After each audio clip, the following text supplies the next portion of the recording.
I used to love my job. I was a watchman at a wind farm. All I had to do was make rounds a few times a night to make sure no one was messing with the wind turbines. I would read a lot of books, and eventually, if I got bored, I'd bring my portable DVD player and watch movies all night. The only thing that broke up the time was the patrols. I'd arrive every night around 9 p.m. and get relieved by the day shift at 9 a.m. There wasn't much to it. I'd pull up beside the watchman I was relieving, we'd exchange pleasantries, he'd tell me if anything went on during the day, and then he'd be on his way. I don't remember him ever telling me more than seeing some deer or maybe a bear. There were a dozen windmills stretching out over 5 miles, each connected by a dirt road. When I first started working for this company, I'd get out and check the locks on the access door to each windmill. After 5 years, I'd drive by and barely glance at the things. Most times I'd still be watching my movie or show while I'm driving. Not a whole lot of traffic on that dirt road. I drove into a ditch only once, but I got the car out with minimal difficulty. The worst part about that was the embarrassment. One evening, I was in a hurry and running late. I jumped in the car and flew to the worksite with something nagging in the back of my mind. I made it just in time, got my report, and settled into my routine. I did my first round with no problem. Twilight had just faded, leaving the world diving into nighttime darkness. Clouds had been forming all evening, and I saw a flock of turkeys cross my path near one of the fields. That meant it was going to storm. My first round through was a breeze. Nothing was happening. I didn't even see animals that I'd usually see, except for the turkeys. Maybe since it was going to storm, the other animals were battening down the hatches and settling in wherever they were. The drive around the 5-mile dirt road circle took around 30 minutes. They don't like us going very fast, and technically we're supposed to check the door on each wind turbine. I and the other drivers have it timed so that it looks like we checked.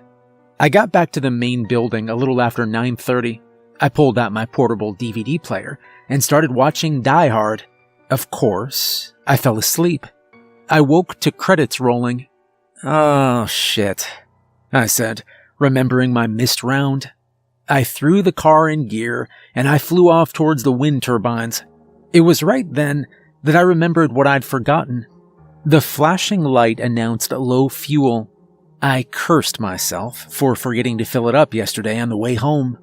This is my second round, I thought. I should have enough to make it through the rest of the night and get to a gas station. This was the thought I clung to the rest of the night. My second round was uneventful. My eyes were constantly drawn to the fuel gauge, but there was nothing I could do about it. Once you're in for the night, you had to stay. If they caught you driving off the job, you are fired. I didn't want to lose such a gravy job, so I stayed put. Although there were a couple of times I considered a quick 2-mile trip to the gas station. The problem was my boss. He was a bit of a prick and liked to pull surprise inspections at all hours of the night. He liked to pretend he was being a nice guy and showing up to see if I needed anything. But I knew why he was really there. If he showed up tonight, I would ask for a couple of gallons of gas. Maybe that would solve my problem and keep him from inspecting as often. Partway through my second movie, Die Hard 2, of course, I went for my next round. It had just started to rain, making my windows fog up, and my defroster wasn't working the best. By the time I went for my fourth round, the weather had made a decision to switch from mildly annoying rain to grab the animals and head for the Ark. It was raining so hard, I could barely see in front of me. I drove at crawling speed. The rain had worn ruts in the road. In some of the lower depressions, there were puddles across the entire road. I was glad I was driving a Jeep. I got right in the middle of one of the giant puddles when my engine gave out. I cranked and I cranked, but it was no use. I was out of gas. I was never going to live this down. I could hear it now. 5 years from now, the other guy would be telling the story about the moron who ran out of gas in the middle of a rainstorm. So now I had a decision to make. Do I stay in the car and ride out the storm, or do I walk back to the main building and wait for the day shift to arrive? I checked my watch. Nearly 8 hours until my relief arrived. The way it was raining, There was no way I was walking back. If there had been an emergency gas can full of fuel, I might have considered it. But the can hadn't had any gas in it for a long time. Yet another wonderful present from my idiot boss. He said it was a waste of gas to have it sit around and grow old. I guess the concept of emergency never crossed his mind. I didn't want to drain my battery, so I didn't watch any more movies.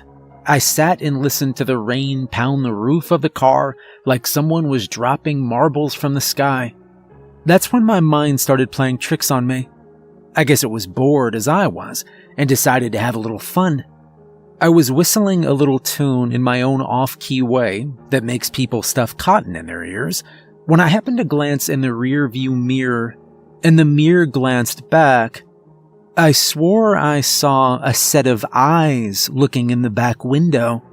I whipped around so fast my neck cracked, but nothing was there. I hit the door lock button just to be sure, as if that would help in the middle of nowhere in a downpour. My whistling grew louder and more off-key as I did all I could to avoid looking in the mirror. Eventually, it was too much. My eyes were drawn to the mirror like a magnet. I looked. There was nothing there. I chuckled nervously at myself for being so stupid, and I leaned my head back against the headrest. I don't remember falling asleep, but I do remember waking up to nothing. No sound of pounding rain, no sound of animals, no crickets even. It was unnerving. I lowered the window a few inches and listened. There was still no sound, not even the whooshing of the wind turbines' blades as they spun. I looked at the closest one, and the blades were still.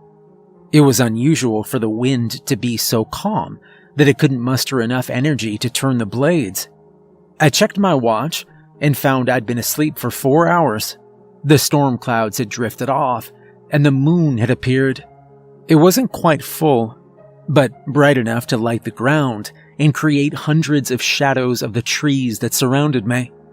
It was a beautiful night, the kind of night that made me glad to live in rural Pennsylvania. It made me seriously rethink waiting in the Jeep until morning. My mind held a tug of war as I hummed, "Should I stay or should I go?" I looked at my watch again. In just under 4 hours, my relief would be driving through the gate. What would he do if I wasn't there? It'd be much easier to explain and have him go get gas rather than wait for him to do his first round and find me sitting in the middle of the road. My mind was made up. I grabbed the flashlight from the glove compartment, staring for a long moment at the handgun sitting beside it. I thought about it, but decided to leave it behind. Most of the animals in these woods want nothing to do with humans, and the others are easily scared away with a little yelling.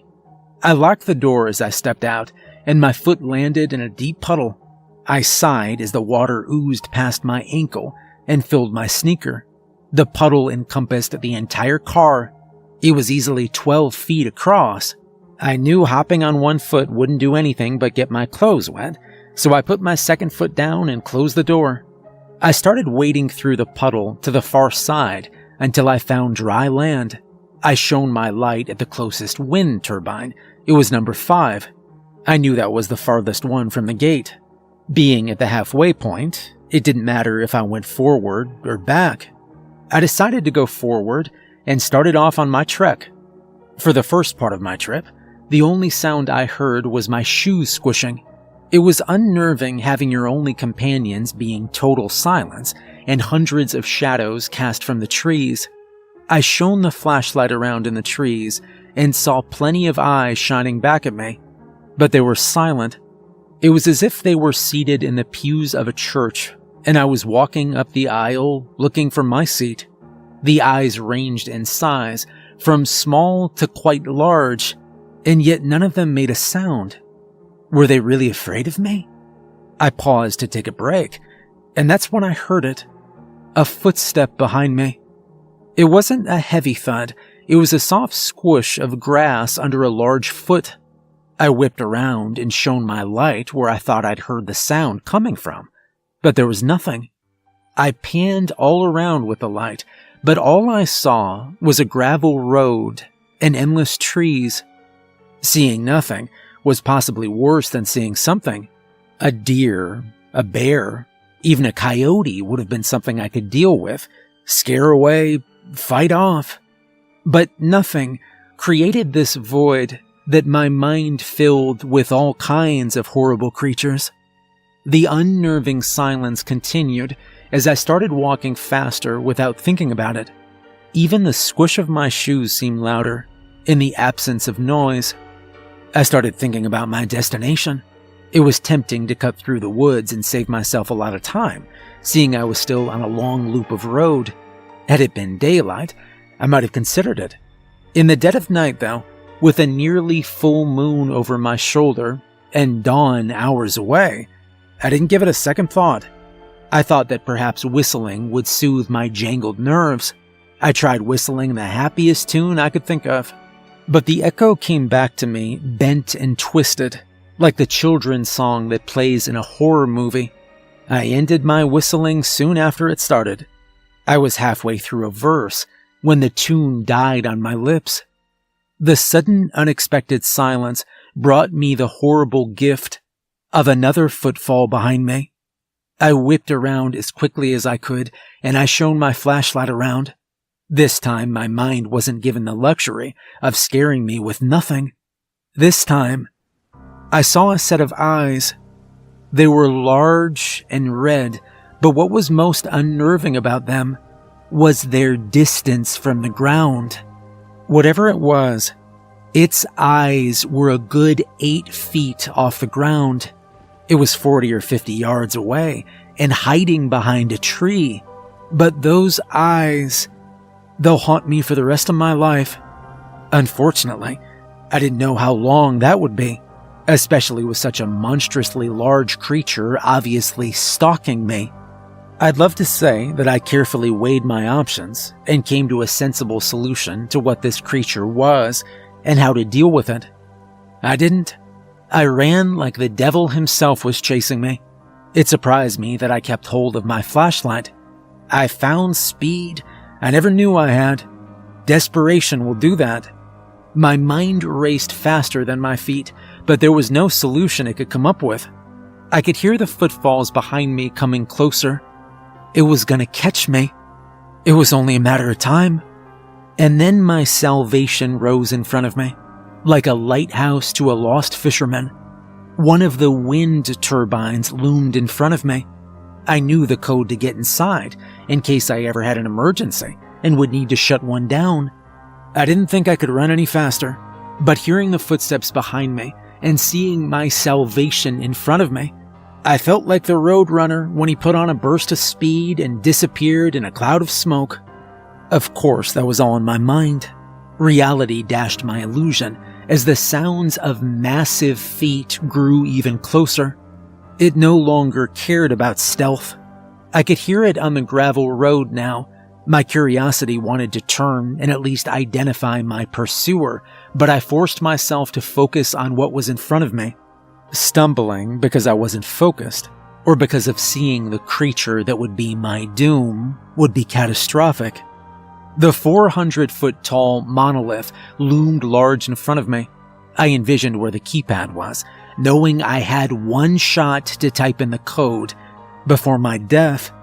As salvation drew nearer, panic set in. I became obsessed with the notion that I would be caught at any moment. I have no idea what possessed me to do it, other than sheer terror and desperation, but I took the only thing I had available to me, my flashlight, and I threw it backward. By some miracle, I heard a muffled thud and a slight groan. The sounds came from much closer than I wanted, but I still refused to look back. I reached the door to the turbine, punched in the code, and I yanked the door open, straining my arms because of its weight. I was no sooner inside than I pulled the door shut, but just before it latched, a massive set of fingers appeared in the doorway. I pulled with everything I had, feeling muscles strained to the point of breaking. The door somehow continued its momentum towards closing. The giant fingers were slammed between the door and the frame. They disappeared, and I heard an inhuman howling from the other side, As I shut and locked the door, I collapsed to the floor, gasping for air as my mind kept replaying the image of the fingers appearing in the doorway. Like a frozen playback, I saw with startling clarity that the fingers were the size of bratwurst covered in brown hair and claws sticking out of them. I lay on the floor panting, searching for any options, but finding none. For the moment, I felt safe, but how long would that last? How would anyone find me in here? Would they even look? Or would they think I was lost in the woods? And the biggest question, what the hell was that thing? I didn't want to speculate because the possible answers were too terrible to comprehend, especially with whatever it was still outside close by. Just as I began to feel my adrenaline abate, there was a pounding at the door. It reverberated through the giant hollow tube that was now my salvation and my prison. I jumped up, not knowing what to do. My only escape route led into the claws of a monster. I looked all around for any help, but finding none, I resigned myself to wait for my inevitable demise. I could see the door vibrate with every impact. I knew it was made of sturdy metal, but even metal has its breaking point. As I searched the small room that was a mere 10 feet across, my eyes were drawn upward. There, attached to the side, was a ladder. It stretched upward into infinity. There seemed to be no end. Thankfully, there were lights along the side every few feet, but that was little comfort. I wondered about my choices. Wait here for the door to collapse, or climb an impossible climb straight up with no rest points, no timeouts, no do-overs. If I climbed, it would be all or nothing. Bailing halfway up just meant I would need to climb the whole way back down to my current hopeless situation. I had no idea if I had the strength or stamina for such a climb, but another round of pounding at the door made my mind up for me. I stepped onto the ladder tentatively, as if waiting for the rung to give out under my foot. After a moment, I stepped onto the second one, then the third. The fourth rung brought near disaster. I slipped and fell back to the floor, landing in a puddle. This painfully reminded me that my shoes were soaking wet. Even though there were grip pads on the rungs, I still needed to be extra careful and step on the arch of my foot, not the ball. I got up and checked for injuries. I was sure there'd be a bruise or two if I survived, but other than that, the only thing that was hurt was my pride. The thumping on the door refocused my priorities. I stood and started up the ladder, stepping with the arch of my foot this time. I started out slowly, making sure every foothold was secure before stepping to the next rung. Soon I gained confidence and was moving a little faster. My breathing was getting ragged as the exertion zapped my energy. I regretted skipping supper. I paused my climb and hooked my arm into the ladder to keep from falling as I caught my breath. It was then that I made two mistakes. One was looking up. The other was looking down. When I looked up, it seemed like I was no closer to the top than when I started. When I looked down, I saw I'd made enough progress to kill me if I stumbled. There was one other thing I saw when I looked down that made me want to cry. Hanging on the wall were several safety harnesses. There was a metal cable that ran beside the ladder. For one brief moment, I considered climbing back down to get a harness, but I realized I might not have the energy to get back up. The rest of the climb seemed to take forever. My breaks became more frequent and took longer each time. My feet were screaming at me for a rest. I was near total exhaustion when I looked up and saw the top of the ladder. The excitement carried me the rest of the way up. I climbed off the top of the ladder and collapsed onto the metal landing. I laid there for what seemed like an eternity until my strength returned. I stepped through the door that led into the generator room. It was cramped due to the machinery taking up most of the room. There was a small walkway beside the generator and a hatch that opened to go outside. I looked around and I found a safety rig. I put it on and secured the line to a hook as I opened the hatch to the outside. Dawn had broken and the world was lit with the brilliant orange of early morning.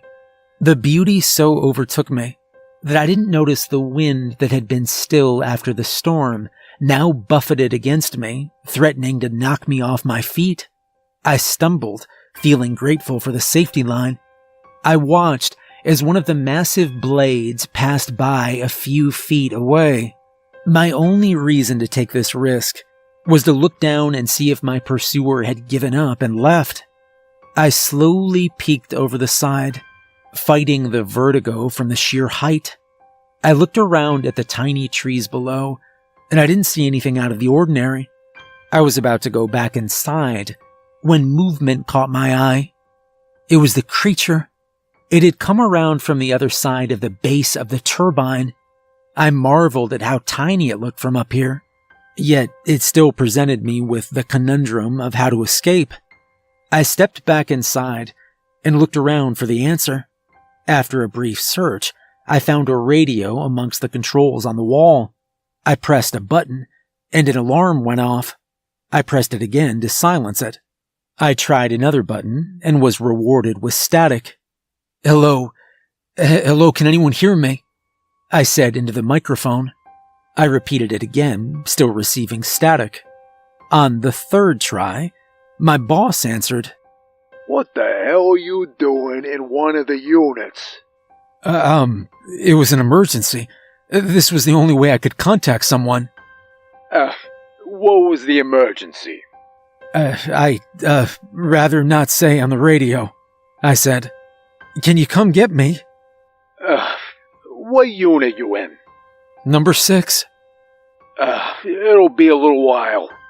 Like how long? Like when I get there. He grumbled. The line went back to static. I felt some relief in the fact that at least someone knew where I was and was coming to get me, eventually. Out of curiosity, I climbed back outside and leaned over to check on the creature. My blood turned to ice from what I saw. The creature was looking up at me. It must have heard the alarm. Then it did the thing that would haunt my nightmares for years to come. It started climbing the outside of the wind turbine. My eyes were drawn to the horrible sight, and I was unable to look away. I kept hoping it would lose its grip and fall, but it didn't. It got closer and closer. When it was around halfway up, my mind woke to the danger, and it sent my body into action. I lunged back inside, and I closed the hatch. I unfastened the safety line and headed back for the main ladder. It took much less time going down the ladder than it did to go up. Several times in my haste, I nearly slipped, taking the express lane down that ended in death. Eventually, though, I made it. As I took a moment to catch my breath, I heard the top of the turbine being assaulted. The bangs resonated down the tube, making them sound even louder. I opened the door as quietly as possible, hoping the noise the creature was making above would cover my exit. As I did, a few brown hairs fell to the floor. I picked them up and stuck them in my pocket. As I slowly opened the door, it made a slight creak. Suddenly, the noise above me stopped. My heart leaped into my throat. I stopped breathing. My mind sent me unhelpful images of the creature jumping down and dismembering me. As I stood as still as a statue, I smelled smoke. I looked up, and black plumes were flowing from the turbine. I ran as fast as I could back towards my Jeep.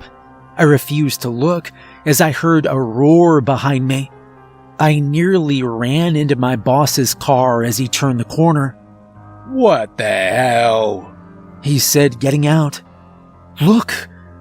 Look! I said, pointing at the turbine. I see. What the hell did you do? No, look, I said, pointing towards the black smoke. What am I supposed to be seeing other than millions of dollars literally going up in smoke? I stopped, and I looked at the burning machine, but there was no creature there. I jumped in the car and slammed my door. Look. Can we go, please? He just stared at me, then got in the car and drove back to the main building. The whole time I kept shooting glances behind us. He parked in front of the building and looked over at me. You're gonna have to answer some questions. I know. Would someone please go get my car? I ran out of gas. That's why I was in the turbine. Why didn't you just wait in the car? He asked. I opened my mouth to answer, and then I realized what I was about to say, and I stopped, leaving it unsaid. All right, he said, getting out.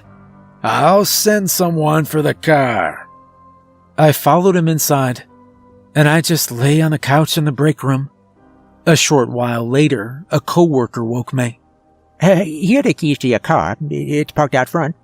And the boss wants to see you, he said. I took the keys and stood. I looked right towards the boss's office, then looked left towards the exit. It only took a moment of decision to turn left and walk out that door. I never returned. But the memory of that night has never left me, and it never will. The following day, I read in the paper about the turbine fire and how they found a carcass of a bear that must have gotten trapped in the blaze. But I knew better. I knew the company would come after me for the destruction of their expensive turbine. I also knew if I told the truth, they'd haul me away in a rubber truck. Either way, I was about to disappear and my story would never be told. I found a group that specialized in unexplained phenomena. I walked into their office with a bag in my pocket that had 3 brown hairs in it. I knew they'd want to hear my story.